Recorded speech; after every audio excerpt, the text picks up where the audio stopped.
Feliz sábado a todos, que el Señor les bendiga. Como ustedes tienen la máscara puesta, déjame quitar la mía, ponerla acá.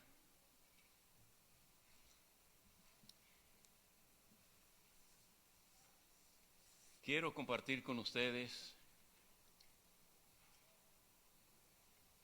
el siguiente tópico que llega a ser sumamente importante en el tiempo en el cual vivimos. El mundo y la iglesia se encuentran en crisis. Pero cuando hay crisis, Dios interviene.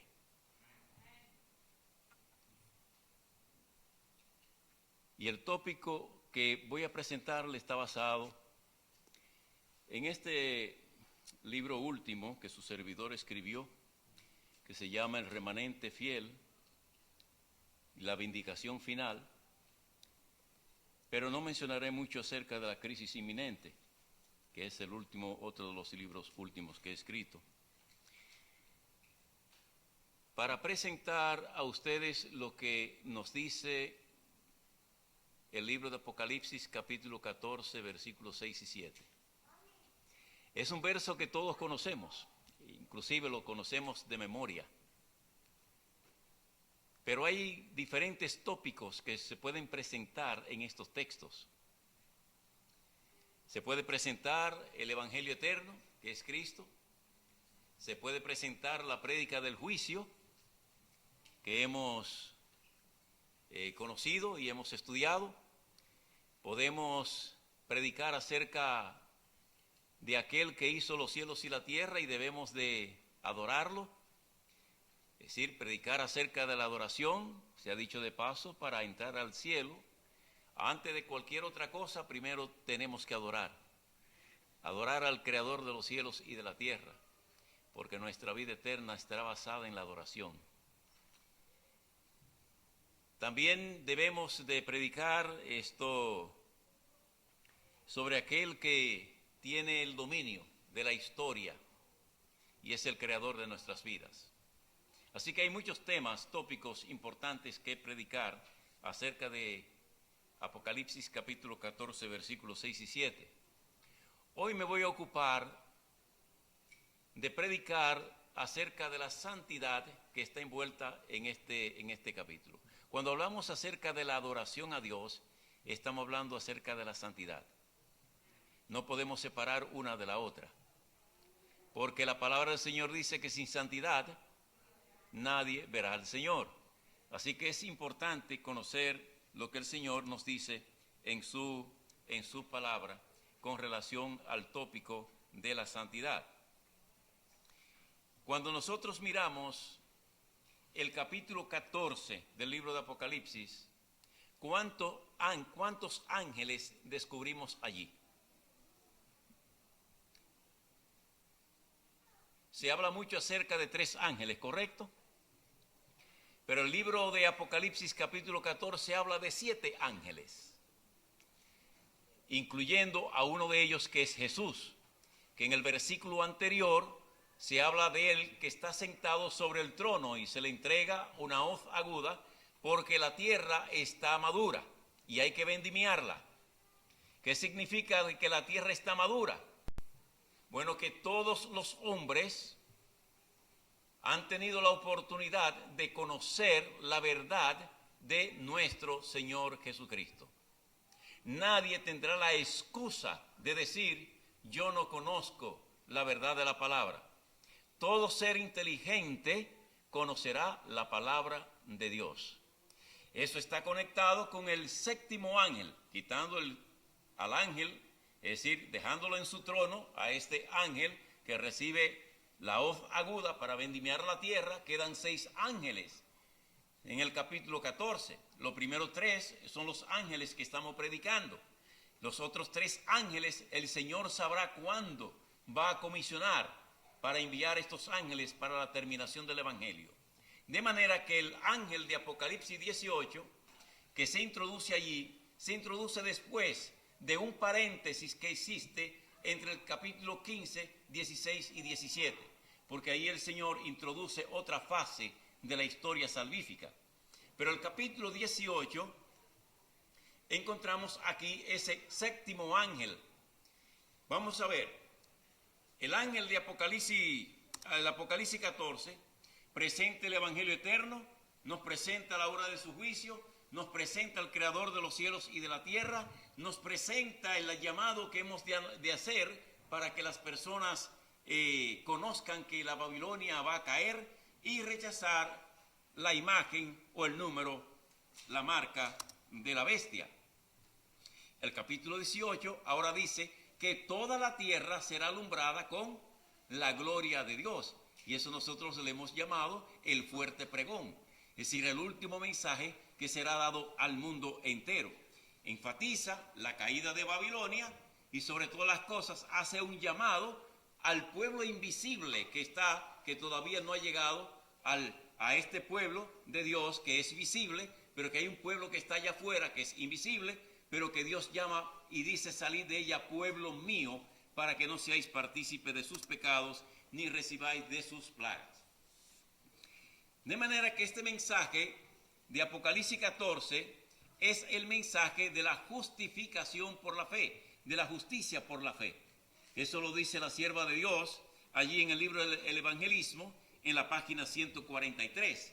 Dice lo siguiente: varias personas me han escrito preguntando si el mensaje de la justificación por la fe es el mensaje del tercer ángel, y les he respondido: es ciertamente el mensaje del tercer ángel.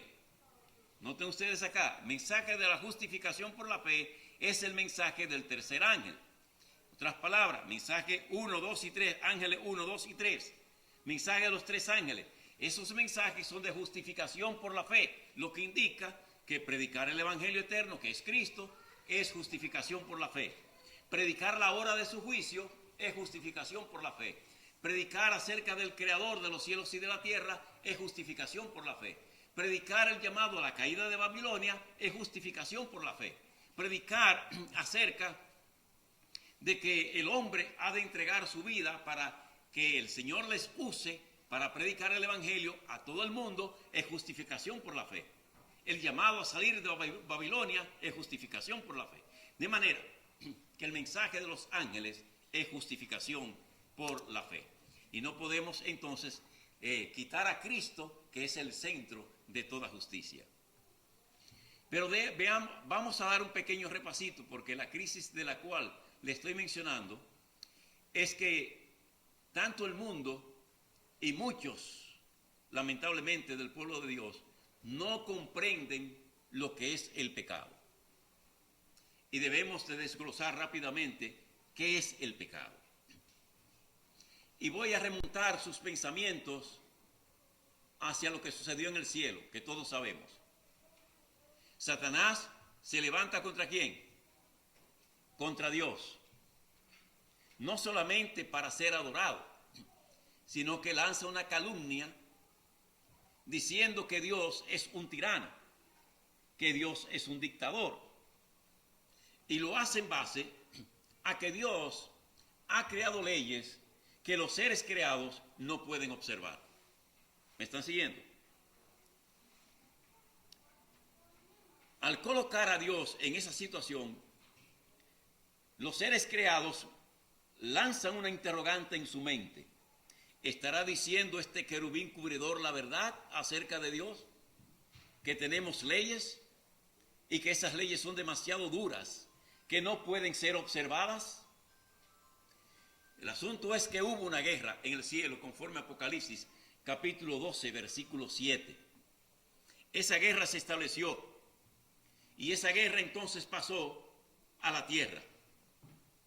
Y Satanás quiso demostrar que realmente los seres creados no podían guardar la ley de Dios.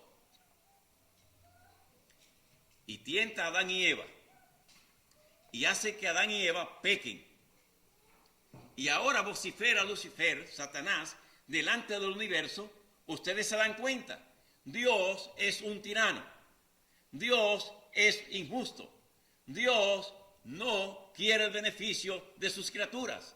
Tiene leyes que no pueden ser observadas. Miren a estas dos personas que él ha creado. No pudieron observar la ley de Dios. De manera que el enemigo no se ha detenido. En el tiempo de hoy continúa con la misma indicación de que la ley de Dios no puede ser observada. Y lamentablemente hay muchos cristianos, incluyendo adventistas, que piensan que la ley de Dios no puede ser observada. Ahora, cuando vamos al libro de Apocalipsis, en el capítulo 12, versículo 17, aquí encontramos lo siguiente: que Satanás se aira contra la mujer, contra la iglesia. Y la iglesia que se menciona aquí es la iglesia remanente. Y se aira contra esta iglesia porque guarda ¿qué cosa? Los mandamientos de Dios y tiene el testimonio de Jesucristo. De manera que si Satanás se aira contra la iglesia remanente, que es la última iglesia que existe en la actualidad, que guarda los mandamientos, ¿por qué razón se enoja contra ese pueblo que guarda los mandamientos? Porque el Señor ha dicho claramente en este versículo que hay un pueblo que ha de guardar por su gracia y por la fe los mandamientos de Dios. Ahora, Satanás, déjeme decirle, no pelea contra Cristo, porque Cristo ya le venció. Por lo tanto, como no puede pelear contra Cristo, pelea contra su pueblo. Y quiere, mediante algunas pequeñas vertientes, decirle al pueblo de Dios: ustedes no pueden guardar los mandamientos. Ahora, si el pueblo de Dios no puede guardar los mandamientos, entonces, como dice el gran, déjame quitarle del gran, un teólogo adventista judío llamado Clifford Goldstein, en su libro llamado La controversia fatal. Déjeme buscarle esto rápidamente para darle la connotación del nombre del libro. Se llama Desequilibrio fatal. Desequilibrio fatal. Él presenta allí lo siguiente con relación a la ley de Dios. Él dice: si nosotros como adventistas entendemos que no podemos guardar la ley de Dios, estamos en el mismo plano de Lucifer en el cielo. ¿Estamos claros? En el mismo plano que Lucifer en el cielo, que dijo que la ley de Dios no puede ser guardada. Y por lo tanto estamos acusando a Dios de ser injusto, porque da a los seres humanos leyes que no pueden ser guardadas. Pero al mismo tiempo, dice él, esto es una justificación que usan muchos porque le encanta pecar. Ahora, si nosotros justificamos que no podemos guardar la ley de Dios, estamos justificando el pecado. Porque ¿cómo yo conozco que soy un pecador? Por la ley de Dios. La ley me dice: tú eres un pecador. Por lo tanto, yo conozco que soy pecador por la ley de Dios. Ahora, la ley es el maestro que me lleva a Cristo. Porque una vez que me hace reconocer que soy pecador, voy a Cristo. Y Cristo me dice: confiesa tus pecados, que te ha denunciado la ley. Y yo confieso los pecados a Cristo. Y Cristo me dice: tus pecados te son perdonados. Ahora, cuando Cristo perdona mis pecados, indica eso que la ley ha desaparecido. ¿O la ley se mantiene? La ley se mantiene. Se mantiene para que yo no vuelva ¿a qué cosa? Al pecado de donde salí. Por eso el Señor dice: tus pecados yo voy a echarlos a lo profundo ¿de qué? De la mar. Es una figura que el Señor usa. para decir, yo no me acordaré más de tus pecados. Y la sangre que yo he derramado, la he derramado para el perdón de tus pecados. Entonces, una vez que Cristo ha perdonado mis pecados y yo lo he confesado delante de Él, ¿cómo puedo volver ahora a volver otra vez al pecado? Es imposible. Así que la gente realmente usa el asunto de que no podemos guardar la ley de Dios porque somos pecadores. Porque somos pecadores. O llevamos una herencia pecaminosa y nos escudamos detrás de la herencia pecaminosa para decir que no podemos vivir sin pecar. Ahora, no estoy hablando de perfeccionismo, estoy hablando de realidades cristianas, estoy hablando de santidad, no de perfeccionismo. Perfeccionismo es una persona que trata de lograr la santidad por sus propios medios. Eso es salvación por obras. Estoy hablando de la santidad, que es la dependencia que hemos de tener de Dios, de entregarle nuestra vida a Él, para que Él dirija y para que Él haga su voluntad en nosotros. Esa es. Entonces, ahora bien, ¿por qué digo todo esto? Porque hay personas que dicen que estaremos pecando hasta que Cristo venga. Y que el Señor perdona. Y es cierto, el Señor perdona. Pero perdón continuo indica pecados continuos. Y el Señor allí en Primera de Juan, en los primeros 5 capítulos, es decir, los 5 capítulos que tiene Primera de Juan, enfoca definiendo el asunto de pecado. Pero Juan no se concentra única y exclusivamente en denunciar el pecado. Juan lo que hace es que habla acerca del pecado para señalarnos a nosotros el camino de la santidad. Habla de la herencia del pecado. Pero dice, hijitos míos, estas cosas os escribo para que no pequéis. Si alguno hubiere pecado, que es una posibilidad, no una necesidad, abogados tenemos para con el Padre, a Jesucristo el justo. Es decir, no hay necesidad de cometer pecados. El cometer pecados es una opción. Es decir, yo peco si quiero. ¿Estamos claros? Yo peco si quiero. ¿Por qué? Porque el Señor murió en la cruz del Calvario para darnos a nosotros el poder para dejar de pecar. ¿Cuál es el nombre de Jesús?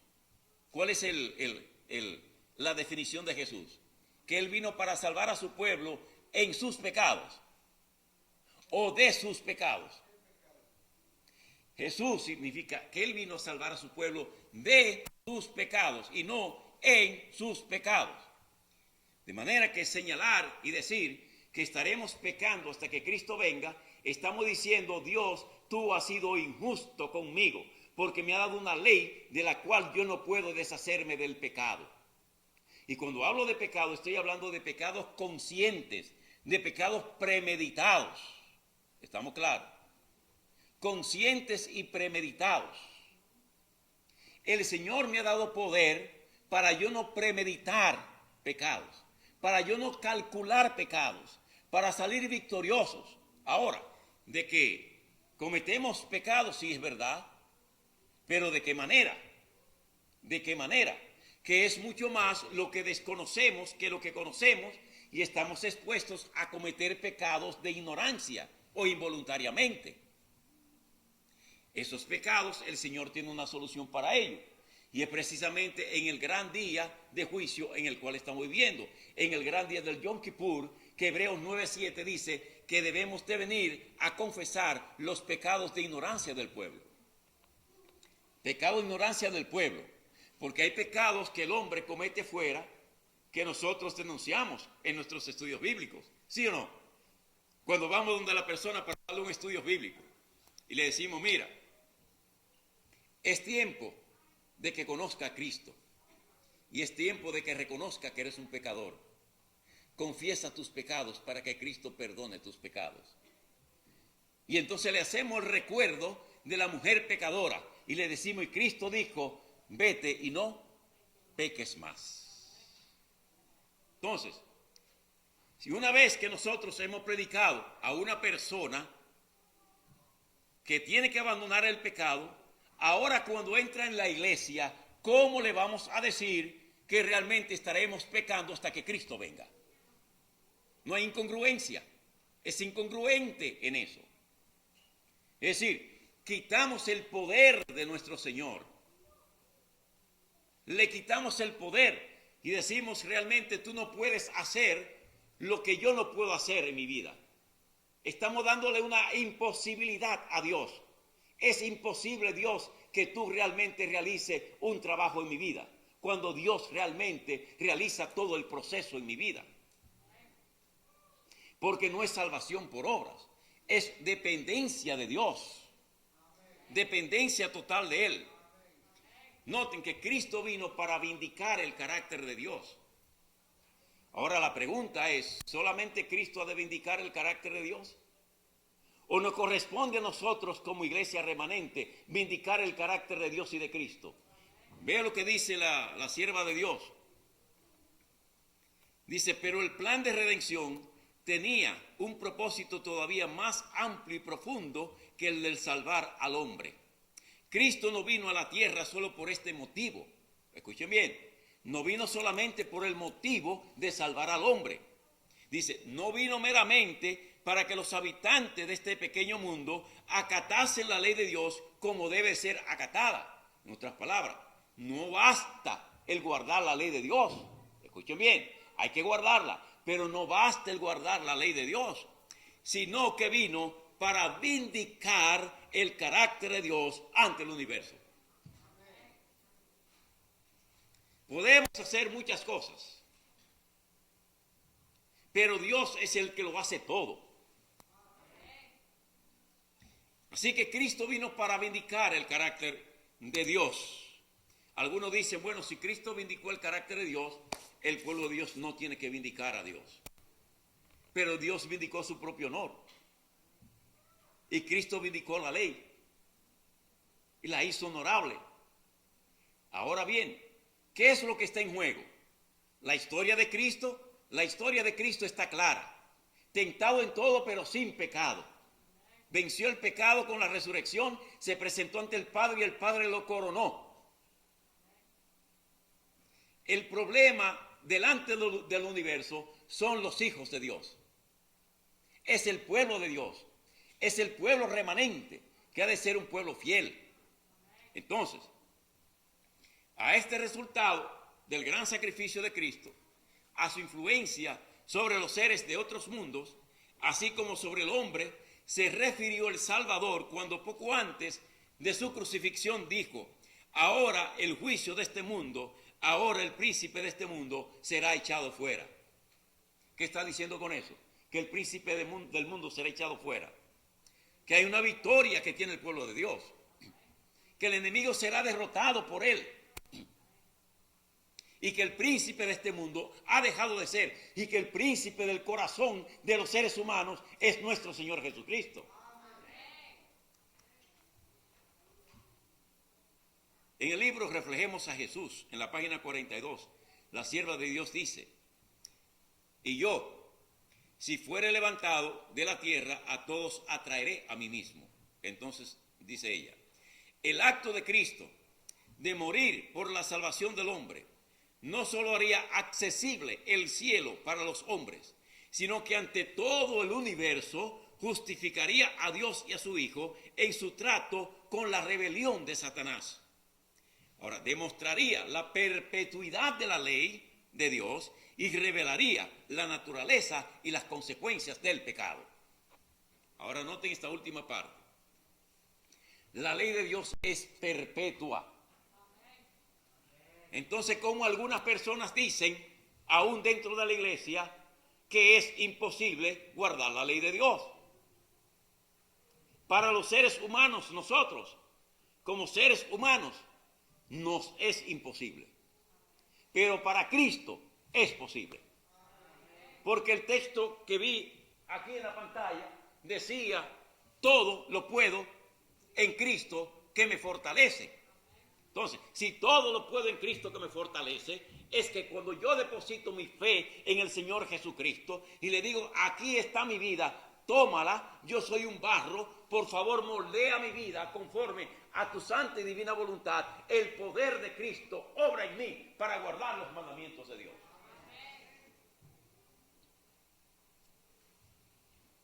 Por eso el Señor, haciendo la voluntad de Dios, dijo claramente en el momento del Getsemaní, Padre mío, si es posible, pasa de mí esta copa, no como yo quiero, sino como ¿qué?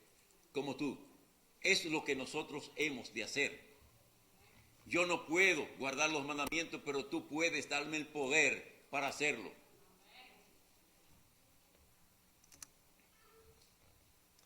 Así que cuando creímos en ese poder transformador,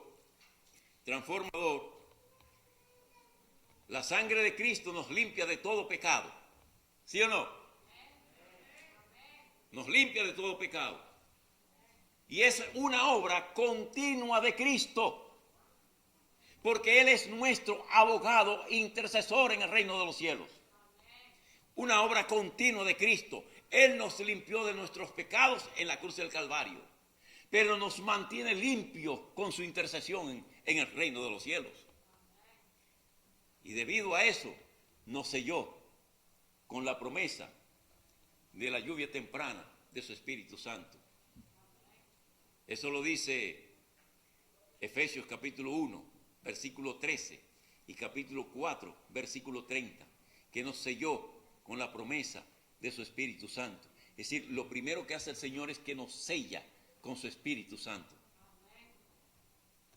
Por eso enseñamos claramente lo que la palabra de Dios nos dice. Es posible por la fe y la gracia y el poder de Cristo guardar los mandamientos de Dios.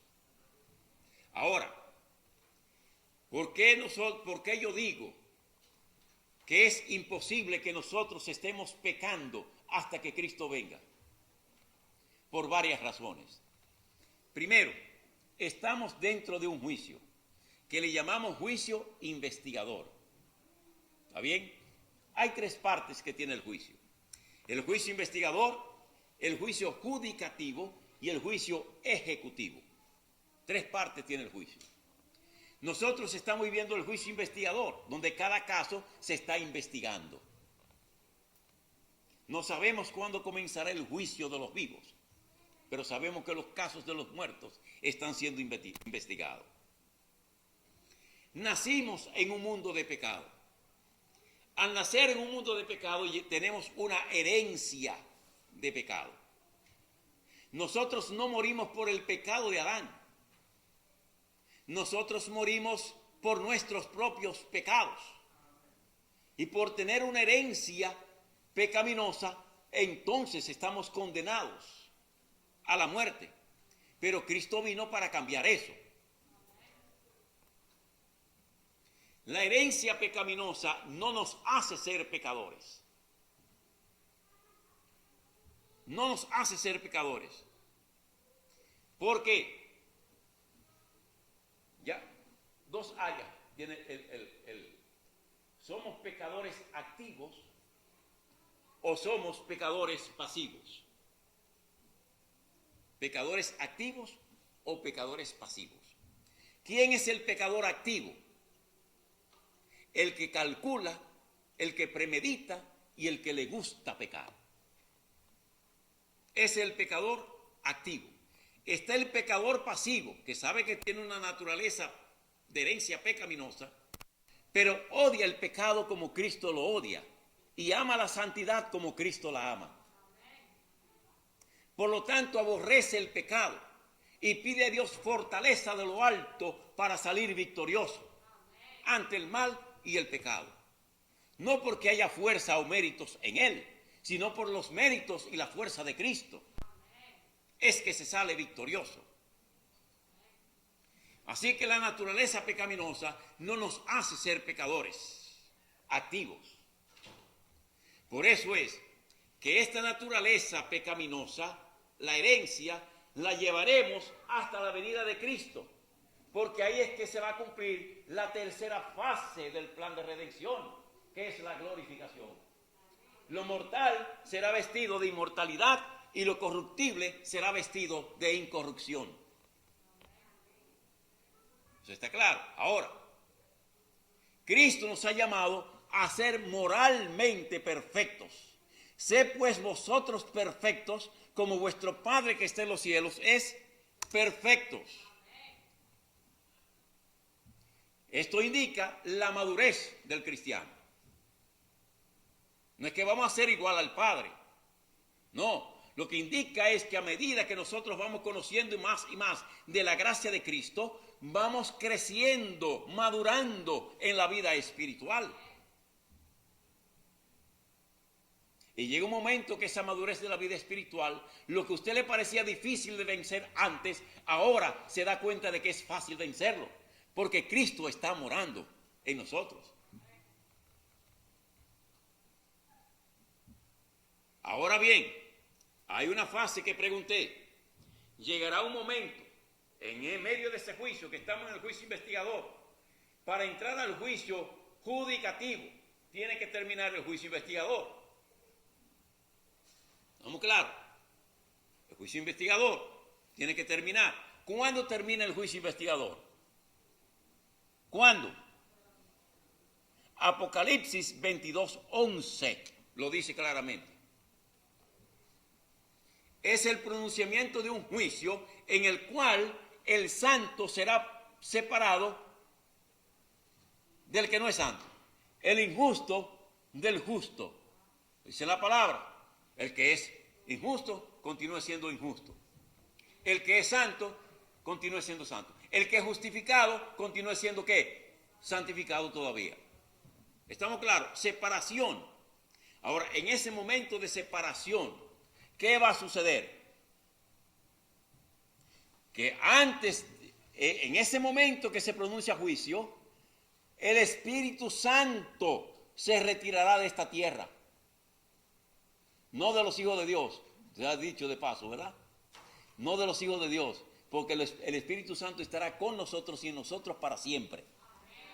Pero se retirará del mundo, porque ya Apocalipsis 18 se ha predicado en el mundo entero. El fuerte pregón ha sido predicado en el mundo entero. Y todo el mundo tendrá un conocimiento inteligente de la verdad de Dios. O aceptarán o rechazarán. Y ahí es donde viene la separación. Entonces, una vez que ocurre eso, antes de que se retire la gracia, viene la persecución contra los cristianos, viene lo que dice Daniel 12:1, que vendrá gran tribulación sobre el pueblo de Dios, pero además de tener todos esos conflictos, el Señor va a impartir el poder de su Espíritu Santo sobre los fieles de Dios. Y el Señor no dará su Espíritu Santo a ninguna persona que esté practicando el pecado. Lo que nos indica que nuestra lucha es constante, diaria, es permanente. Y es una lucha de no contra Satanás, porque no vale la pena. Es una lucha con Cristo. ¿Qué dice el Señor en su palabra? Pelea la buena batalla ¿de qué?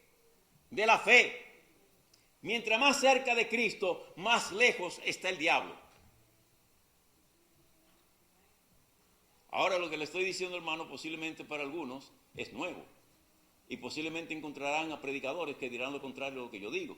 Porque es un conflicto teológico que tenemos dentro de la iglesia y fuera de ella. Porque el mundo evangélico dice claramente que no podemos guardar la ley de Dios. Mientras nosotros hace mucho tiempo que estamos predicando que la ley de Dios puede ser guardada por la gracia y el poder de Cristo. Y ahora resulta que algunos teólogos se levantan dentro de la iglesia diciendo que estaremos pecando hasta que Cristo venga y que no podemos guardar la ley de Dios. Entonces, lo que le estoy diciendo es un asunto serio. Un asunto serio. Noten lo que dice la sierva de Dios. En Testimonio para los Ministros, en la página 445. Los que estén premeditando el pecado y ejecutándolo serán pasados por alto. No lo digo yo, lo dice la sierva de Dios.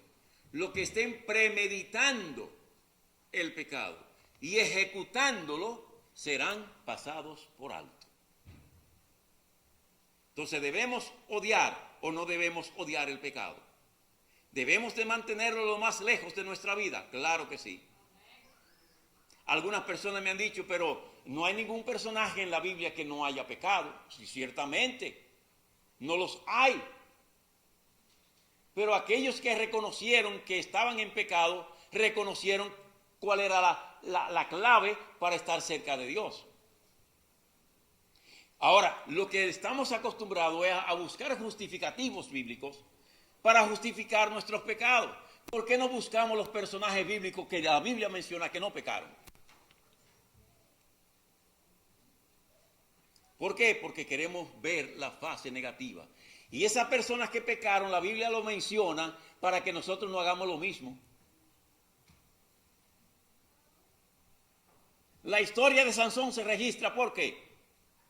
Es para que nosotros no hagamos lo mismo de Sansón. La historia de David se registra para que nosotros no hagamos lo mismo que David.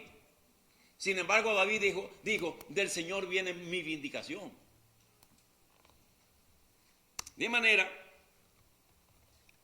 que en Hebreos capítulo 10, versículos 26, 27 y demás, parafraseando todo esto, dice, porque si pecáremos voluntariamente, después de haber recibido el conocimiento de la verdad, ya no queda más sacrificio por los pecados, sino una horrenda expectación de juicio y de hervor de fuego que ha de devorar a los adversarios. Pues conocemos al que dijo, mía es la venganza, yo daré el pago, dice el Señor. Y otra vez, el Señor juzgará a su pueblo. Horrenda cosa es caer en las manos del Dios vivo. Entonces, el Señor vino no para enseñarnos a pecar. El Señor vino para enseñarnos a vivir una vida de santidad. Por eso es que el Señor realmente cuando habla del carácter, está refiriéndose al carácter no nuestro, está refiriéndose a su carácter. Y debemos de permitir que el carácter de Cristo sea reflejado en nosotros. No para ser un igual a Cristo, sino para ser un hijo de Cristo. Y noten ustedes, dicen, no digáis que no podéis remediar vuestros defectos de carácter. Si llegáis a esta conclusión, dejaréis ciertamente de obtener la vida eterna. La imposibilidad reside en vuestra propia voluntad. Si no queréis, no podréis vencer. La verdadera dificultad proviene de la corrupción de un corazón no santificado y de la falta de voluntad para someterse al gobierno de Dios. Ahí está todo. Ahí está todo. Falta de voluntad para someternos al gobierno de Dios. Porque hay muchos intereses que nos rodean y que algunas veces nos hacen perder de vista lo que el Señor nos ha prometido. Pero cuando Cristo venga será demasiado tarde para corregir lo erróneo. Hay que comenzar a corregirlo ahora. Colocar todas las debilidades que nosotros entendemos que tenemos sobre el altar de la obediencia y que Cristo envíe el fuego de su Espíritu Santo y queme las escorias de nuestras vidas y nos haga vasos frágiles para honra y gloria de su santo nombre. Porque cuando Cristo venga será demasiado tarde para corregir el error. ¿Recuerdan ustedes cuando en Apocalipsis que dice que le dicen los hombres a las piedras caer sobre nosotros y escondernos del rostro de aquel que viene? Son personas que han estado pecando hasta que Cristo venga, escondiéndose en las cuevas, diciendo a las montañas. ¿Recuerdan ustedes el pasaje de Moisés cuando bajó del monte y encontró al pueblo adorando al becerro? No pudieron soportar la brillantez del rostro de Moisés y le dijeron, tápate que no te podemos ver. Ahora cuando Cristo venga, imagínense ustedes, si ese fue el rostro solamente de Moisés, ¿qué será el rostro de Dios cuando Él venga por segunda vez en majestad y gloria? Nadie que vive en pecado podrá ver el rostro de Cristo. Porque aquellos que lo vean serán aniquilados de inmediato. Solamente los santos, los hijos de Dios, aquellos que han confiado plenamente en Él, que han depositado su confianza en el Señor Jesucristo y reconociendo que a Él es el único que tiene los méritos y decirle aquí estamos, Señor, entonces Él nos construye con sus manos divinas para hacernos vasos de honra y de gloria para Él.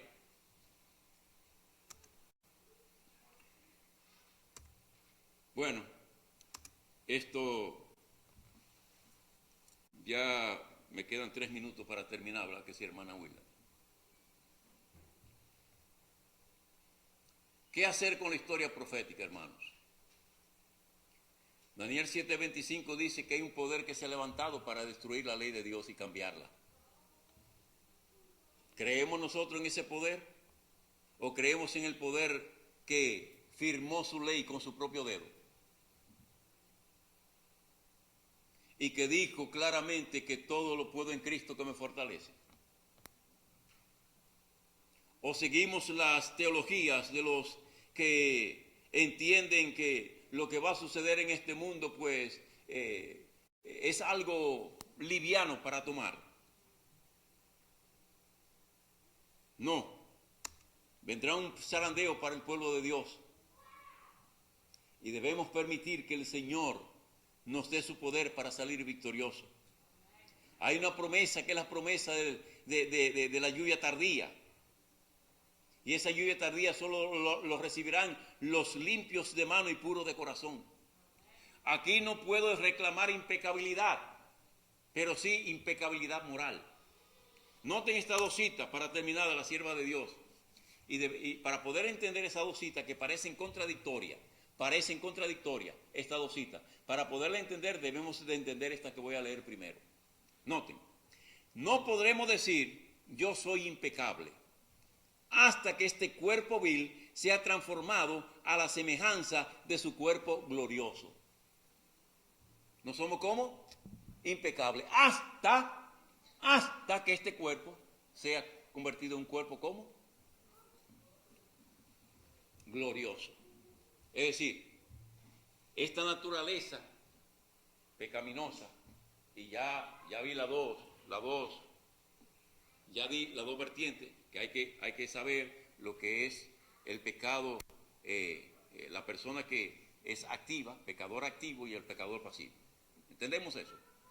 Ahora bien, esa naturaleza pecaminosa, no podemos reclamar impecabilidad porque tenemos la herencia de esa naturaleza que la llevaremos hasta la venida de Cristo. Pero pecadores pasivos, una herencia pecaminosa pasiva, físicamente imperfectos hasta la venida de Cristo. Y Cristo nos convertirá en perfectos cuando pronuncie las palabras que lo corruptible será vestido de incorrupción y lo mortal será vestido de inmortalidad. Sigue diciendo ella. Pero si constantemente tratamos de seguir a Jesús, tenemos la bendita esperanza de estar en pie delante del trono de Dios, sin mancha, ni arruga, ni cosa semejante, completos en Cristo, vestidos con el manto de su justicia y perfección. ¡Wow! Ahora, si entendemos bien esta cita, ahora veamos la siguiente cita. Se encuentra en el libro Maranata, el Señor viene, en la página 222. Todo el que cumpla por la fe los mandamientos de Dios alcanzará el estado de impecabilidad en que vivía Adán antes de la caída. Uy, ¿qué está pasando aquí? ¿Hay contradicción lo que dice la sierva de Dios? No, ella no se contradice. Nos contradecimos nosotros que no entendemos. Pero aquí si entendemos la primera parte, entendemos esta segunda. Físicamente imperfectos, con la herencia del pecado, la tendremos hasta que Cristo venga, cuando va a transformar lo mortal e inmortal. Ahora, esta se refiere al momento cuando se han pronunciado el juicio del Señor de Apocalipsis 22:11. El que es santo siga siendo santo y el que es injusto continúa siendo injusto. Ahí el Señor dice, hecho es, deja caer el incensario, termina el juicio previo advenimiento. Por lo tanto, desde ahí en adelante, el hombre realmente no gustará el pecado, jamás. La gracia se retira. La gracia se retira. Ya no tendremos un abogado intercesor. Y si después de ese pronunciamiento seguimos pecando, ¿a quién vamos a confesar los pecados cuando ya no tendremos intercesor en el reino de los cielos? ¿Me están siguiendo?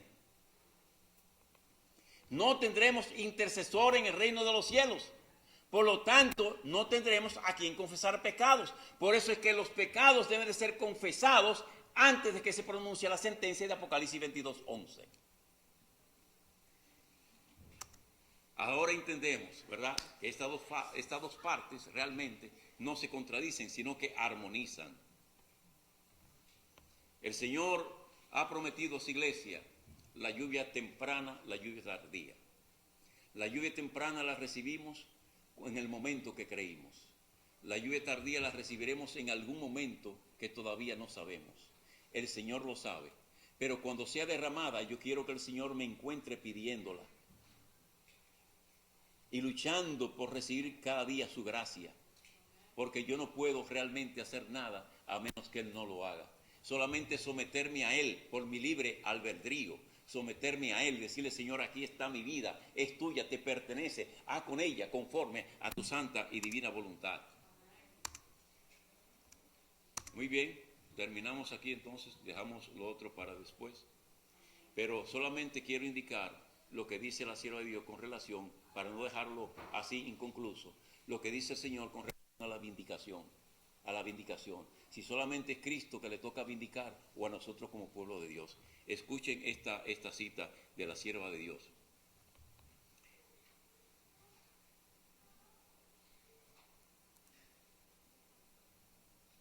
Dice: hasta la tolerancia de Dios tiene límites y muchos están superándolos. Han sobrepasado los límites de la gracia y por lo tanto Dios debe intervenir y vindicar su propio honor. Dios debe ¿de qué? Vindicar su propio ¿qué? Honor. Porque aquí, esto mismo que haya sido contristado según Dios, ¿qué solicitud produjo en vosotros? ¿Qué defensa? ¿Qué indignación? ¿Qué temor? ¿Qué ardiente afecto? ¿Qué celo y qué vindicación? Eso lo habla el apóstol Pablo en 2 Corintios capítulo 7 versículo 11. En todo os habéis mostrado limpios en el asunto. Sí, el Señor quiere que su pueblo esté limpio, y limpio por la sangre de Cristo, quien perdona mis pecados y lo echa a lo profundo del mar. Orad fervientemente y sin cesar, pero no os olvidéis de alabar a Dios. Incumbe, escuchen bien ahora esto, incumbe a todo hijo de Dios vindicar su carácter. ¿Incumbe a quién? A Cristo solamente. Porque nosotros somos espectáculos para el universo. Y los hijos de Dios deben de dar ese testimonio ante el universo. Y cuando hablo de vindicar, vuelvo a repetir, no es mi vindicación, es la vindicación, lo que dijo el salmista. Señor, tú eres mi vindicación. Y entonces Cristo me da su vindicación para yo reivindicarle a Él. Hay multitudes que no aprecian el gran amor de Dios, ni la compasión divina de Jesús. Miles consideran con desdén la gracia sin par manifestada en el plan de redención.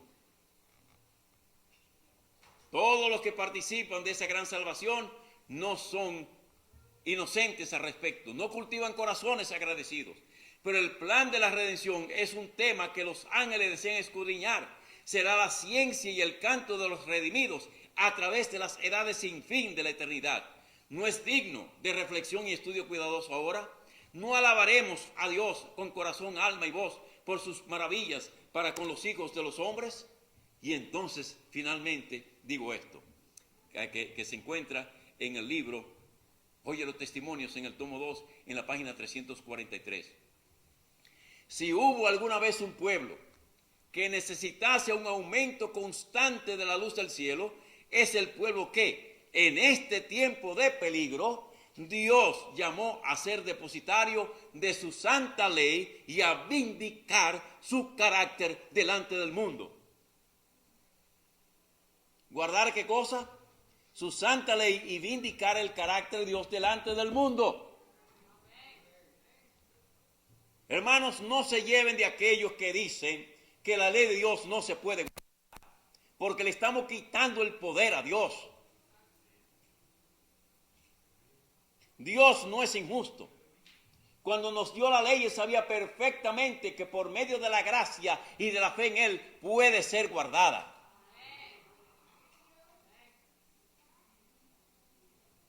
Y noten, Aquellos a quienes se confió un cometido tan sagrado deben ser espiritualizados y elevados por las verdades que profesan creer. Hermanos míos, estamos viviendo en tiempos de crisis para el mundo y para la iglesia.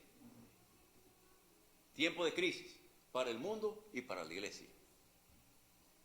Nosotros que somos los portestandartes de la verdad, debemos de estar claros en lo que hemos conocido. Somos el pueblo de Dios, el remanente que guarda los mandamientos de Dios, tiene el testimonio de Jesús, posee la paciencia de los santos y tiene la fe de Jesús. Por lo tanto, vamos a darle al mundo lo que el mundo no conoce y lo que el mundo necesita. Nosotros lo necesitamos también grandemente. Por lo tanto, vengo a presentar a ustedes este tema para que todos buscamos que realmente el Señor quiere que nosotros nos presentemos delante de Él por su gracia como hombres y mujeres listos para heredar el reino de los cielos y alabarle por toda la eternidad. Dios le bendiga en mi deseo de oración. Déjeme decirle solamente 2 preguntas, hermanos. ¿De qué cosa fue que hablé yo hoy? A ver, levanten la mano. De la ley de Dios. De la ley de Dios. ¿Y qué otra cosita? Aquí tiene este libro. Se llama El Remanente Fiel. Es para mí. ¿Ah? Vindicar el nombre de Dios. Que es la parte final. Tenga este otro libro. Tenga. Ante la crisis inminente. Cualquier otra persona que desee informaciones adicionales, pues puede llamarme a mi casa, Marianita, como le llaman. Muy bien. Así que el Señor pueda bendecirle grandemente a todos ustedes y que hay victoria en el nombre de Cristo.